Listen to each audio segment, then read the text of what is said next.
뭐 티눈이라든가 굳은 살이 그거에 맞게 치료해야 좋아지지 칼로 이렇게 굳은 살을 제거한다고 되는 게 아니기 때문에. 네, 안녕하세요. 오늘은 여러분들에게 발에 굳은 살이 배기고 티눈이 생기고 이런 부분에 대해서 왜 이게 생기고 어떤 의미가 있는지, 좀 어떻게 관리해야 될지 이런 부분에 대해서 여러분들에게 설명을 드리겠습니다. 굳은 살이 생기면 다 이유가 있어요. 생기는 이유가. 그래서 이제 그거에 대해서 좀 보면, 먼저 발에 이제 엄지발가락 안쪽에 이제 생기는 경우가 있습니다. 그런 경우는 상당수는 엄지발가락의 무지외반증하고 연관돼 있죠. 무지외반증이 좀 잘 생기는 경우는 제가 전번에 발바닥 안쪽 통증에서 말씀드렸듯이 뒤에서 나오는 종아리 근육 중에 후경골근이나 이런 근육이 발바닥에 이 중간 부위에 붙어 있는데 이런 게 약해지면 발이 회내, 이렇게 걸을 때 보행 중에 과하게 회내가 되면서 엄지발가락의 안쪽을 지속적으로 많이 부하를 주면서 이제 걷게 되는 거죠. 그러면 이제 이쪽에 굳은 살이 잘 생깁니다. 또 이제 엄지발가락이 이렇게 무지외반증이 생기는 경우는 엄지발 내전근, 이 발바닥에 이렇게 돼 있어서 발을 이렇게 모아주는 근육, 이게 약해지면 또 이게 벌어지면서 회내는 더 되면서 벌어지기 때문에 이 엄지발 안쪽에 굳은 살이 생기죠. 자, 또 하나는 이제 바깥쪽에 굳은 살이 생기는 경우가 있어요. 새끼발가락 아래라든가 새끼발가락 옆에.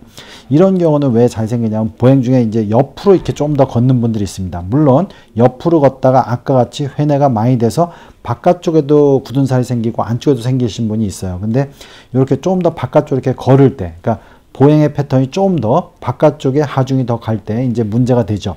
그런 경우는 실적으로는 이 바깥쪽의 근육들, 비골근이 약할 때 그럽니다. 비골근이 제가 약한 원인에 대해서 예전에 또 설명을 해드렸죠. 그래서 이제 우리가 허리에 5번 디스크가 있다든가, 그 다음에 이제 요 입방골의 문제를 제가 많이 얘기했는데, 입방골이 좀 틀어지면 비골근이 약해집니다. 비골근이 약해지다 보니까 걸을 때 발의 측면부를 잡아주지 못하니까 좀 더 이렇게 요렇게 회외된다 하죠. 회외된 상태로 걷다 보니까 이쪽이 자꾸 지속적으로 눌려서 이 바깥쪽에 굳은 살이 많이 생깁니다.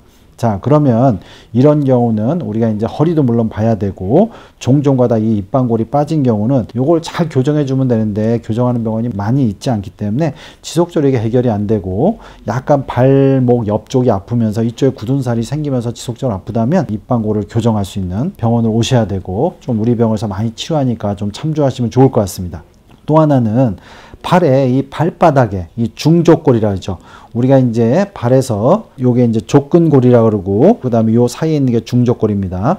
중족골은 앞에서 보면 이렇게 아치를 이루어야 되는데, 우리가 이제 피곤하다 보면 아치가 이렇게 내려가죠. 이게 드롭된다 그래요. 그러면 이 아래쪽에 또 굳은 살이 생깁니다. 그래서 살이 전체적으로 붓고 되게 통증이 많이 오고, 이 많이 붓다 보면 우리가 지간신경종 같이 발끝까지 이렇게 만지면 저릿저릿해지는 거죠.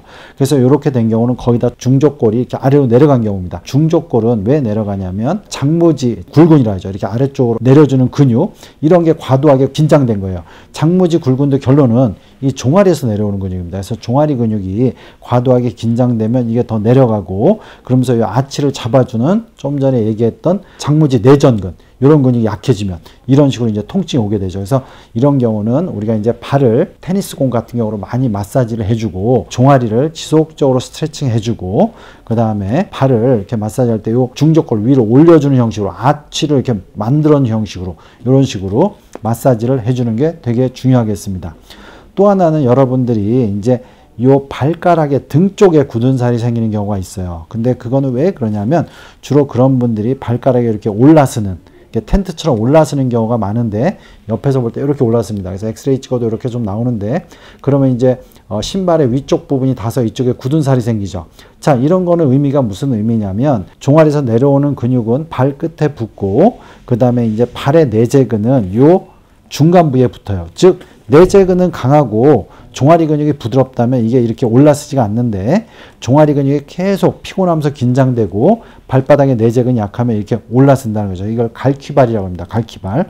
그러면 이제 이 위쪽에 신발이 자꾸 닿는 위쪽에 문제가 되죠. 이런 경우는 이제 여러분들이 당연히 종아리 근육을 지속적으로 스트레칭을 해줘야 되고, 발바닥 내재근은 우리가 테니스공 같은 경우로 마사지를 해주고, 발가락을 꼼지락꼼지락 운동을 하는데, 여기 이제 중족골과 발가락뼈 사이에 있는 요 관절이 움직이게끔 이런 식으로 계속 꼼지락꼼지락 운동을 해 주셔야 됩니다.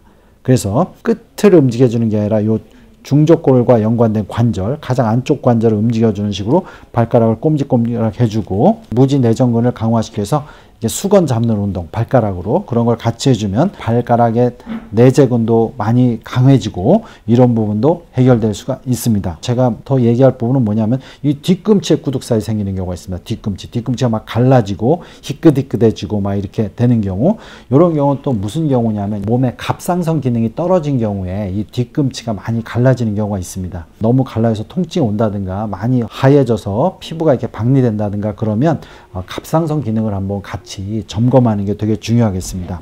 그리고 이제 발가락에 티눈이 생기는 분들이 많은데 이런 거는 이제 피부과적으로 와서 그걸 레이저나 우리가 이제 냉동 치료 같은 걸 해서 떼어내기도 하죠. 근데 이제 자꾸 재발하는 경우가 많습니다. 그 생기는 부위의 대다수는 발가락 안쪽에 이렇게 붙는 부위에 인대가 붙는 부위에 지속적으로 텐션이 걸려서 그 피부를 감싸고 있는 조직이 경화되면서 예민해진 거예요. 그래서 이제 그쪽까지 이어진 인대를 풀어주는 게 되게 중요합니다. 그래서 아까 같이 얘기한 발을 관리하는 걸 전체적으로 하면서 그 티눈이 나오는 부위하고 쭉 연관된 인대와 근육을 좀 풀어주는 게 되게 도움이 됩니다. 그래서 이제 지금 이런 식으로 발의 여러 부위에 생기는 뭐 티눈이라든가 굳은 살이 다 의미가 있고 그거에 맞게 치료해야 좋아지지 단순히 뭐 칼로 이렇게 그쪽을 굳은 살을 제거한다고 되는 게 아니기 때문에 여러분들이 발을 잘 관리하고 왜 이런지 이유를 알고 그거에 맞게 치료하는 것을 여러분들에게 권해 드리겠습니다.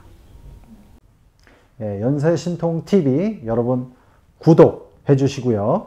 여러 영상이 있습니다. 이렇게 참조해 주시기 바랍니다.